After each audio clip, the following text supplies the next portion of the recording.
अस्सलामुअलैकुम। Welcome to my channel. तमाम video updates के लिए को सब्सक्राइब करके बेल नोटिफिकेशन को ऑन कर दें। स्कूल के दिन खत्म होने वाले थे। क्लास में हर तरफ उदासी फैली हुई थी। हर किसी को स्कूल छोड़ने का दुख था। आंखें उदास थी, खास तौर पर अस्मा की आंखें अफसरदा थी। अस्मा हमारी क्लास में सबसे ज़हीन और खूबसूरत लड़की थी। 2 साल हुए थे वो हमारी क्लास में आई थी और फिर देखते ही देखते वो मेरे दिल में बस गई। उसे देखे बगैर जब मुझे चैन नहीं आता तो एक दिन मैंने समझ लिया कि अस्मा से मुझे मोहब्बत हो गई है, लेकिन कभी कहने की हिम्मत नहीं की थी। डरता था कि कहीं बुरा ना मान जाए। आज स्कूल में आखिरी दिन था। आज तो मैं अस्मा को कहकर ही रहूंगा। अभी मैं ये सोच ही रहा था कि सर कासिम की आवाज ने मुझे चौंका दिया। अस्सलाम वालेकुम स्टूडेंट्स। जैसा कि आप सब जानते हैं कि आज स्कूल में आप सबका आखिरी दिन है। आप सबको स्कूल छोड़ने का दुख तो होगा, लेकिन हमारी दुआ है कि आप सब अपनी जिंदगी में खूब तरक्की करें और आगे बढ़ें। इसके साथ ही मेरा इरादा है कि एक ऐसा प्रोग्राम हो जाए जो हम सब के लिए यादगार रह जाए, जिसे हम सब बरसों याद रखें और ये हसीन यादें हम सबको एक दूसरे की याद दिलाती रहेंगी। जी सर। पूरी क्लास बैक वक्त बोली। सर कासिम ने मुझे पुकारा। जी सर। आपका क्या ख्याल है? जी सर, अच्छा ख्याल है। हम सबके पास आपकी सबक आमोज बातें होंगी। मैंने कनखियों से अस्मा की तरफ देखा। तो डन, परसों हम सब खंडरा हवेली देखने चल रहे हैं। आप सब तैयार होकर आए।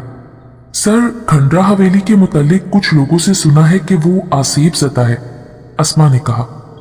अरे ऐसा नहीं, लोगों का खाम ख्याल है। हवेली के साथ साथ सारा इलाका बहुत खूबसूरत है। आप सब लोग बहुत एंजॉय करेंगे। फिर थोड़ी देर बाद सारे स्टूडेंट्स बाहर निकलने लगे। मैं भी बाहर जा रहा था कि मुझे लगा कि जैसे अस्मा ने मुझसे कुछ कहा हो। मैंने फौरन मुड़कर देखा, लेकिन अस्मा वहां नहीं थी। मैंने खुद को मलामत की। कितना अजीब हो गया हूं मैं कि हर तरफ मुझे अस्मा दिखाई देती है। ट्रिप पर जरूर अस्मा को हाले दिल सुनाऊंगा। घर पहुंचकर हमेशा की तरह मैं अपने बिस्तर पर जाकर लेट गया। अदनान, मत जाना खंडरा हवेली में, मत जाना। कोई नादीदा आवाज गूंजी। अदनान, प्लीज मुझे बचा लो, मैं मरना नहीं चाहती। अस्मा? मेरी चीख बेसाख्ता थी। क्या हुआ बेटा? मेरी वालिदा दूरी चली आई। क्या हुआ अदनान बेटा, कोई डरावना ख्वाब देखा है? हाँ अम्मी, बहुत बुरा ख्वाब देखा है। बेटा दरूद पाक पढ़कर सो जाओ, अम्मी ने मुझसे कहा। जी अम्मी। सुबह उठा तो मेरी तबीयत हशाश बशाश थी। वक्त मसरूफियत में गुजरा। सामान पैक करके मैं दोस्तों से मिलने के लिए अभी घर से निकला ही था कि जैसे मेरी आंखों ने वो मंजर देखा जैसे कयामत का मंजर हो। मेरे रग रग में अजियत भर गई। अस्मा रिजवान के साथ थी और दोनों खुशगपियों में मसरूफ जा रहे थे। रिजवान ने तो कभी बताया नहीं। मैंने खुद कलामी की। अस्मा और रिजवान एक दूसरे का हाथ पकड़े हुए थे। हाय अदनान, रिजवान की चहकती आवाज सुनाई दी। हाँ, मैं चौंका। कैसा है तू, नजर नहीं आता? रिजवान ने शिकवा किया। बस यही होता हूं, मैं जबरदस्ती मुस्कुराते हुए बोला। और सुनाओ अस्मा, क्या हो रहा है? मैंने अस्मा से कहा। तुम और रिजवान साथ साथ, तुम दोनों की तो बिल्कुल नहीं बनती थी ना? हाँ यार, रिजवान मुस्कुराया। रिजवान की आवाज में खुशी थी और मेरा दिल कर रहा था कि खुद को शूट कर दूं। फिर मैंने अस्मा की तरफ देखा। उसकी तो आंखों में सितारे रोशन थे। फिर मैंने सोचा क्यों ना उसकी खुशी बर्बाद कर दूं, मगर मैंने जबरदस्ती मुस्कुराते हुए बोला, मुबारक हो तुम दोनों को। ट्रीट कब दे रहे हो? क्यों नहीं, जरूर देंगे। ट्रिप पर जबरदस्त सी ट्रीट ले लेना। ठीक है, फिर मिलते हैं। ये कहकर मैं लंबे लंबे डग भरता चला गया। मैं घर पहुंचा तो मेरी अम्मी बरामदे में बैठी थी। मैं पास से गुजर रहा था कि मुझे जोर का चक्कर आया और मैं बेहोश होकर गिर पड़ा। अदनान, क्या हुआ तुम्हें? नौरीन, बेटा नौरीन, वो चिल्लाई। डॉक्टर को फोन करो, अदनान को क्या हो गया है? हाय मेरा बेटा, बेटा आंखें तो खोलो। मां सिसक पड़ी। डॉक्टर के आते ही अम्मी बोली, डॉक्टर साहब क्या हुआ है मेरे बेटे को? कुछ नहीं, शायद इन्हें कोई सदमा पहुंचा है। मेरे बेटे को क्या सदमा हो सकता है डॉक्टर साहब? ये तो बहुत खुश रहता है। डॉक्टर साहब कोई खतरे की बात तो नहीं है ना? नहीं नहीं, आप फिक्र ना करें, कुछ दवाएं लिखकर दे रहा हूं, आप इन्हें वक्त पर देते रहना। ठीक है डॉक्टर साहब, अम्मी ने बोला।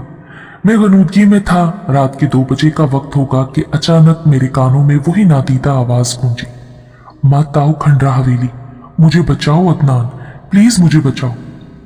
अस्मा, और मैं फिर घबरा कर उठ बैठा। ये ख्वाब कोई सच तो नहीं, ये मुझे क्यों दिखाई दे रहा है? ओह, मैं क्या करूं? अगर अम्मी को बताता हूं तो वो जाने नहीं देंगी, दोस्तों को बताऊंगा तो वो मजाक उड़ाएंगे।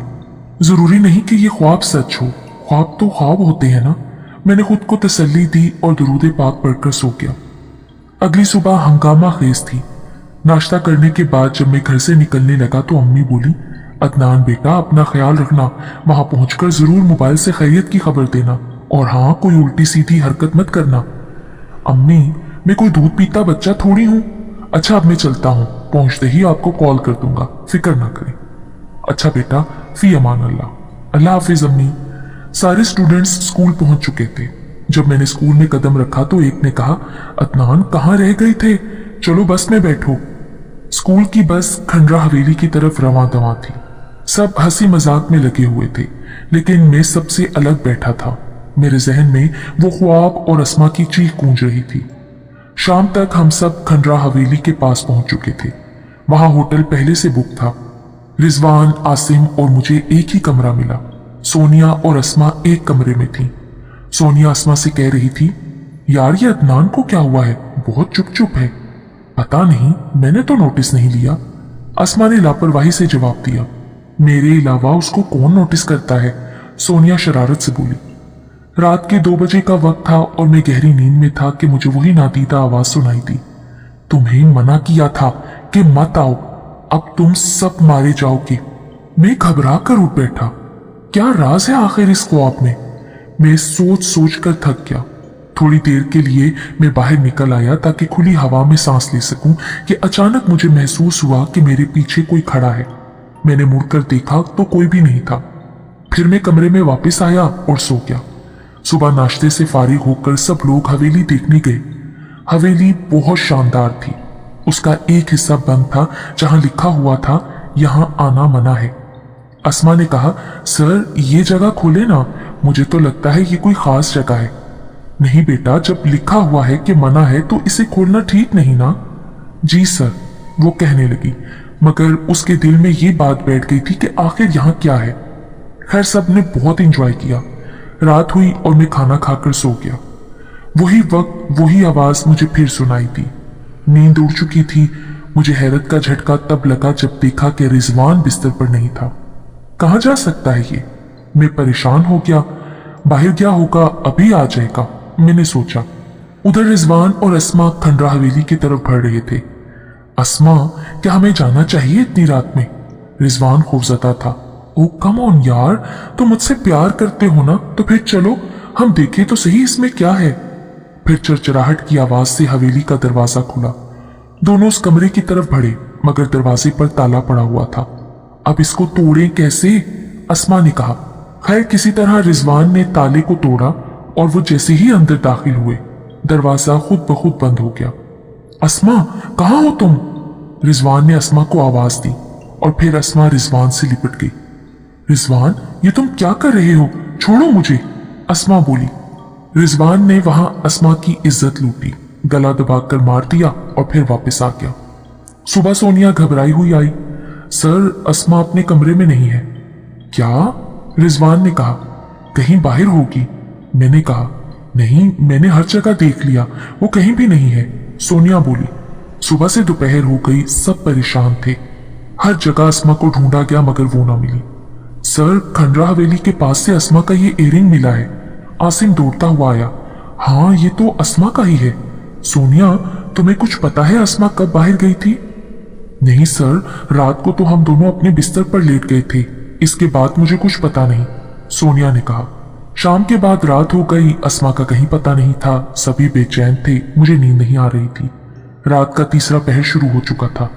अचानक मुझे महसूस हुआ कोई आवाज दे रहा है। मैं उठ बैठा। वाज़ेह आवाज थी, अदनान, तुम सो रहे हो? मुझे बचाया क्यों नहीं? ओह, ना जाने मेरे कान क्यों बज रहे हैं। मैंने फिर सोचा। मैं सोने की कोशिश करने लगा मगर नींद मेरी आंखों से कोसों दूर थी। उसी वक्त एक ह्योला कमरे में दाखिल हुआ और उसने निस्वानी सूरत इख्तियार कर ली। मैंने अपनी आंखें मसलते हुए देखा तो वो अस्मा थी। रिजवान अपने बिस्तर पर सो रहा था। अस्मा ने उसका गला दबाना शुरू कर दिया तो रिजवान की आंखें बाहर को उबल पड़ी। वो चीखने लगा, अस्मा मुझे माफ कर दो। वो घिघिया रहा था और फिर देखते ही देखते अस्मा की रूह ने रिजवान का गला दबाकर उसको मार दिया। फिर उसकी लाश को उठाकर होटल से नीचे फेंक दिया। अदनान उठो, आसिम रो रहा था। क्या हुआ आसिम? यार रिजवान को किसी ने मार दिया है। रिजवान की लाश मस्क हो चुकी थी, उसकी आंखें खुली हुई थी। कुछ देर में वहां पुलिस आ चुकी थी। पूछगछ के बाद वो लाश लेकर चली गई। सब के सब परेशान थे। पहले अस्मा गायब हुई, अब रिजवान का कत्ल। ये सब क्या हो रहा है अदनान? मैं कल ही वापस जाना चाहती हूँ, सोनिया ने रोते हुए मुझसे कहा।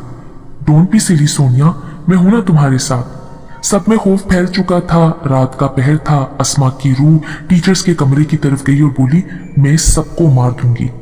सर ने सहमे हुए लहजे में पूछा तो उसने सारी हकीकत बता दी। अगली सुबह सबके लिए हंगामा खेज थी। लड़कियां खौफ से रो रही थीं और फिर हम सब खौफजदा हालत में रात ढलते ही वापस लौट आए। मैं अब सोनिया का ख्याल रखने लगा था। मैंने, आसिम ने और सोनिया ने एक ही कॉलेज में एडमिशन लिया था। हम अस्मा को भूल नहीं पाए थे। कॉलेज शहर में था और मैं गांव में रहता था। हर रोज मैं मोटरसाइकिल पर कॉलेज आता था। आज भी मैं घर जा रहा था और सोनिया के मुतालिक सोच रहा था जिसने मुझे आई लव यू कहा था। सोनिया अच्छी लड़की है, मैंने सोचा। अचानक मैंने ब्रेक लगाई। सड़क पर एक लड़की पड़ी हुई थी। मैंने पास जाकर देखा, लड़की ऊंधी पड़ी हुई थी। मैंने उसे सीधा किया तो मेरे मुंह से बेसाख्ता चीख निकल गई क्योंकि वो अस्मा थी। मैं भाग कर गया। करीब के नहर से पानी लाकर अस्मा के मुंह पर पानी का छींटा मारा तो वो होश में आ गई। अस्मा तुम यहाँ? अदनान, मुझे किसी ने अगवा कर लिया था। मैं 7 दिन वहां रही, फिर किसी तरह भाग गई। मैं होटल आई तो पता चला तुम लोग वापस चले गए थे। तो फिर मैं घर आई। भाई ने धक्के मारकर निकाल दिया कि जहां से मुंह काला करके आई हो वहीं चली जाओ। अब मैं क्या करूं? वो ये बोलकर ज़ारो कतार रोने लगी। मैंने उसकी बातों का इत्तबार कर लिया। तुम मत रो अस्मा, मैं तुमसे प्यार करता हूं और तुम्हें अपने घर लेकर जाऊंगा। क्योंकि मेरी सोई हुई मोहब्बत जाग उठी थी, उसे मैंने बाइक पर बिठाया और घर की तरफ चल पड़ा। मैं ये सब कुछ भूल गया कि किस तरह होटल में मेरे कमरे में एक ह्योला नमूदार हुआ। उसने अस्मा की शक्ल इख्तियार की और रिजवान का गला दबाकर मार दिया और टीचर्स को भी वो नजर आई। खैर दरवाजे की घंटी बजाई तो अम्मी ने दरवाजा खोला और झट बोली, अदनान बेटा इतनी देर क्यों लगा दी? और फिर जब उनकी नजर अस्मा पर पड़ी तो वो मेरी तरफ देखने लगी। अम्मी ये अस्मा है। अच्छा ये अस्मा है, आओ बेटा अंदर आ जाओ। अम्मी अस्मा के वालिदैन मर गए हैं, ये अकेली है, अब ये हमारे साथ रहेगी। हाँ क्यों नहीं, इसका अपना घर है, अम्मी बोली। मेरे घर के सब लोग अस्मा से मोहब्बत से पेश आ रहे थे। रात में अम्मी को प्यास लगी तो वो पानी पीने के लिए उठी। उन्होंने जो मंजर देखा तो उनके होश उड़ाने के लिए काफी था। अस्मा सहन के एक कोने में बैठी एक बहुत ही छोटे बच्चे का खून पी रही थी। ये देखते ही अम्मी के होश उड़ गए। उन्होंने मुझे आवाज देनी चाहिए मगर आवाज उनकी हलक में फंस गई और वो जमीन पर गिरकर बेहोश हो गई। और जब उन्हें होश आया तो वो गुमसुम थी, जैसे उनकी कुव्वते गोयाई सल्ब होकर रह गई हो। अब तो आए दिन गांव में से छोटे बच्चे गायब होना शुरू होने लगे। पूरे गांव में सरासिंगी फैल गई थी। अम्मी भी गुमसुम थी। बहुत सोच विचार के बाद यह फैसला हुआ कि किसी अल्लाह वाले से राब्ता किया जाए क्योंकि ये मसला समझ से बाहर है। और फिर मैं अपने पड़ोसी जमाल के साथ एक आमिल साहब के पास पहुंच गया और सारी हकीकत उनके गोश गुजार कर दी। हमारी बातें सुनकर आमिल साहब अपनी आंखें बंद किए मुंह ही मुंह में कुछ पढ़ते रहे। फिर उन्होंने आंखें खोली और मुझे जो बताया उसने मेरे होश उड़ाकर रख दिए। वो कहने लगे, बेटा इस बोतल में दम किया हुआ पानी है, इसे घर के चारों तरफ छिड़क देना, ये हिसार का काम करेगा। और ये एक तावीज है, इस तावीज को अस्मा के गले में डाल देना, जो हकीकत है वो सामने आ जाएगी। फिर हम दोनों वहां से वापस आ गए। मैं घर में आया तो देखा कि अस्मा ने खूबसूरत लिबास पहना हुआ था। वो बहुत ही प्यारी लग रही थी। उसे देखकर कोई नहीं कह सकता था कि वो इंसानों का खून पी सकती है। मैंने घर के चारों तरफ आमिर साहब का दिया हुआ पानी छिड़क दिया। रात के 2 बजते ही अस्मा की बेचैनी अरूज पर पहुंच गई। वो सारे घर में चकराने लगी। घर के सारे अफराद गहरी नींद सो रहे थे। फिर वो मेरे पास आई और बोली, अदनान तुमने जो कुछ भी किया है वो अच्छा नहीं किया। अस्मा, जो कुछ तुम कर रही हो क्या वो ठीक है? और जो मेरे साथ हुआ था क्या वो ठीक था? मेरी नजरें अस्मा पर थीं। मुझे आमिर साहब की हदायत याद आ गई। मैंने जोर जोर से कुरानी आयात की तलावत शुरू कर दी तो अस्मा अपनी जगह मचलती रही। उसकी शक्ल खौफनाक हो गई और फिर वो चकराते हुए जमीन पर गिरकर बेहोश हो गई। मैंने उसके गले में तावीज डाल दिया। तावीज का उसके गले में डलना था कि अस्मा के वजूद से शोले निकलने लगे और देखते ही देखते वो जलकर राख हो गई। अस्मा बदरू बन चुकी थी और फिर मैं ज़ारो कतार रोने लगा कि मैंने अपने आप को मार दिया।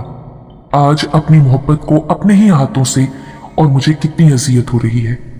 इतने में फजर की अजान सुनाई थी। मैंने वुजू किया, नमाज पढ़ी, उसके बाद मैं घर से बाहर निकला। सुबह का उजाला फैल चुका था। गांव वालों को खुशखबरी थी कि गांव से अब कोई बच्चा गायब नहीं होगा। सुबह अचानक अम्मी की भी कुव्वते गोयाई ठीक हो गई। वो रोने लगी और अस्मा का पूछा तो मैंने पूरी तफसील बता दी, जिसे सुनकर उन्होंने शुक्र अदा किया। आज इस बात को कई बरस गुजर गए हैं। मैं एक कामयाब प्रोफेसर हूँ, मेरी शादी हो चुकी है और मेरे 2 बच्चे हैं। हमारी जिंदगी हंसी खुशी गुजर रही है। मगर जब भी अस्मा की याद आती है तो मेरा दिल उदास हो जाता है कि काश अस्मा ने रिजवान की झूठी मोहब्बत पर एतबार ना किया होता, उसको हवेली ना लेकर जाती और ना ही उसके साथ ये हादसा पेश आता। मैं हमेशा यही दुआ करता हूँ कि अल्लाह अस्मा की बेचैन रूह को करार दे।